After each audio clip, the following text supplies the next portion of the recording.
Good morning, Little Masters, and welcome back to today's Tolkien Times, a Prancing Pony podcast production. I'm the Man of the West. Let's keep week 71 going with another Word Nerd Wednesday. Now, this has been a fun series so far as I've been mixing it up a bit for Word Nerd Wednesdays. This time, bringing all 8 weeks of the series together in one single theme, the names of the Valar and Maiar. Now, we've already looked at the names of all 7 of the Lords of the Valar and Melkor, so now it's time to start our look at the Queens of the Valar, or the Valier. And as we started with Manwë for the Lords of the Valar, we'll start with his wife Varda for the Queens of the Valar. And as we've been doing, let's start with what we read about her in the Valaquenta. With Manwë dwells Varda, Lady of the Stars, who knows all the regions of Ea. Too great is her beauty to be declared in the words of men or of elves, for the light of Iluvatar lives still in her face. In light is her power and her joy. Out of the deeps of Ea she came to the aid of Manwë, for Melkor she knew from before the making of the music, and rejected him, and he hated her, and feared her more than all others whom Eru made. Manwë and Varda are seldom parted, and they remain in Valinor. Their halls are above the everlasting snow, upon Oyolose, the uttermost tower of Taniquetil, tallest of all the mountains upon earth. When Manwë there ascends his throne and looks forth, if Varda is beside him, he sees further than all other eyes, through mist and through darkness, and over the leagues of the sea. And if Manwë is with her, Varda hears more clearly than all other ears the sound of voices that cry from east to west, from the hills and the valleys, and from the dark places that Melkor has made upon earth. Of all the great ones who dwell in this world, the elves hold Varda most in reverence and love. Elbereth they name her, and they call upon her name out of the shadows of Middle-earth, and uplift it in song at the rising of the stars. A lot of what we learn about her is tied up closely with Manwë, though in fairness it's clear that what we learn about him is equally tied up with her. They are Arda's true power couple. They make one another better, and she is held in the highest regard by the elves. Now, we looked at her a bit in August of last year, so please pardon any redundancy as we look at her names and their meanings.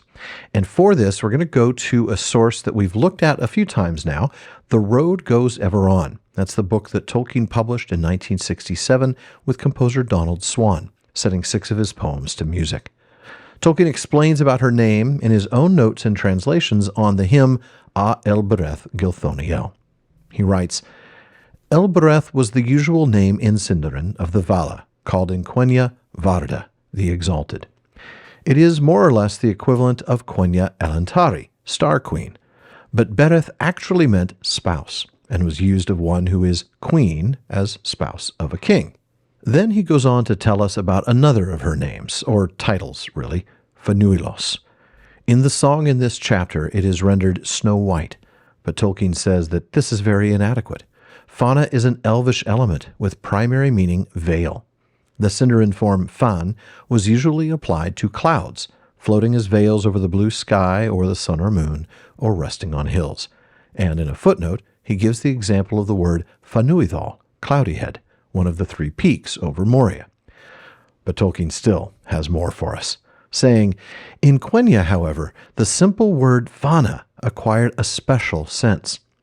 Owing to the close association of the High Elves with the Valar, it was applied to the veils or raiment in which the Valar presented themselves to physical eyes. These were the bodies in which they were self-incarnated. They usually took the shape of the bodies of elves and men. The Valar assumed these forms when they came and dwelt in Arda. They did so because of their love and desire for the children of God, for whom they were to prepare Arda. The future forms of elves and men had been revealed to them, though they had no part in their design or making, and the precise time of their appearance was not known. In these fanar, veils or raiment, they later presented themselves to the elves, and appeared as persons of majestic, but not gigantic, stature, vested in robes expressing their individual natures and functions. The High Elves said that these forms were always in some degree radiant, as if suffused with a light from within. In Quenya, Fana thus came to signify the radiant and majestic figure of one of the great Valar. In Sindarin, especially as used by the High Elves, remember their original tongue was Quenya, but Thingol forbade its use in his extensive realms in Beleriand, turning Quenya into an Elvish Latin. The originally identical word fan, cloud, was also given the same sense. Fanuilos, thus in full, signified bright angelic figure, ever white as snow. So, that's Elbereth, Elentari, and Fanuilos. But what about Varda itself? Varda is a Quenya name from a Valaran word meaning sublime, if we look at the War of the Jewels, Appendix D, or exalted, per Tolkien's own translation in The Road Goes Ever On, or lofty, if we go by letter 211, but they all kind of mean the same thing. Then there's Tintale, a name that she received after kindling the new and brighter stars with the dew of Telperion.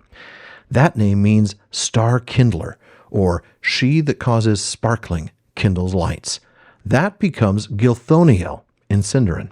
So now we've covered Varda, Elentari, Elbereth Gilthoniel, Tintale, and Fanuilos. In Sauron Defeated, her name appears in Adunaic, the language of the Númenóreans, as Avradi. In the Shibboleth of Feanor, she has a Quenya title, Aira Tari, or Holy Queen.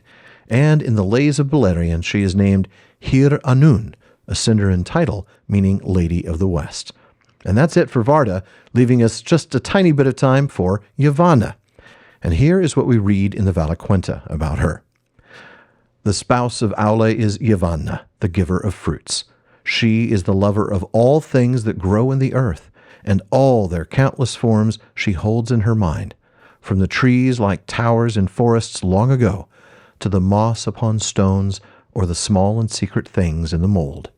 In reverence, Yavanna is next to Varda among the queens of the Valar. In the form of a woman, she is tall and robed in green, but at times she takes other shapes. Some there are who have seen her standing like a tree under heaven, crowned with the sun, and from all its branches there spilled a golden dew upon the barren earth, and it grew green with corn.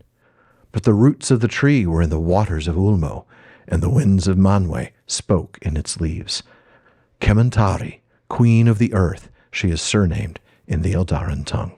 Yavanna is a Quenya compound of Yahweh, fruit, and Anna, gift.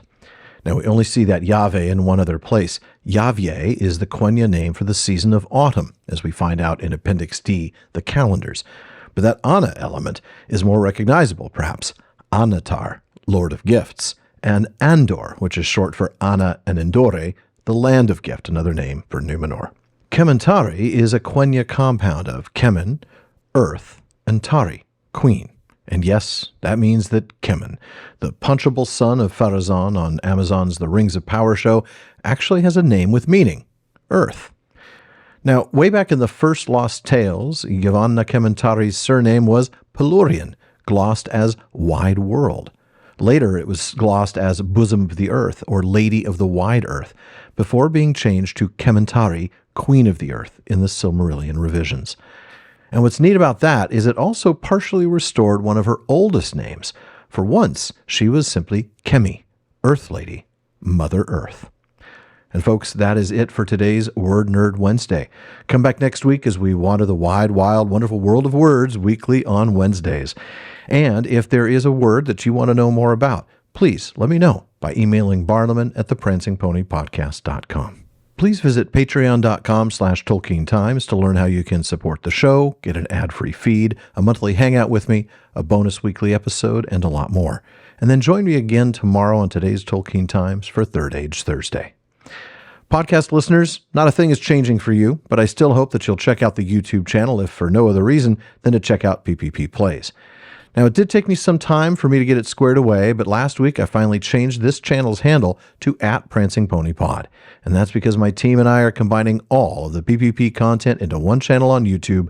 That means all episodes of the Prancing Pony podcast and the Rings of Power wrap-up will eventually find their way here to the YouTube channel. It will take some time. Just converting them all to video is going to take some time. There's also my new streaming show, The PPP Plays, which launched last night and will, for now at least, run on Tuesdays and Fridays starting at 6 p.m. Pacific, with recordings available after the live stream. Now, I'm sure those days and times will change, especially the Friday one, I think, so be sure to subscribe and turn on notifications. Now, producing and hosting 4 different shows is a lot, so I've also decided to consolidate social media. Please be sure you're following @PrancingPonyPod on Twitter, Blue Sky, Instagram, TikTok while it's still around, and really anywhere else. And finally, as Faramir says, go with the goodwill of all good men.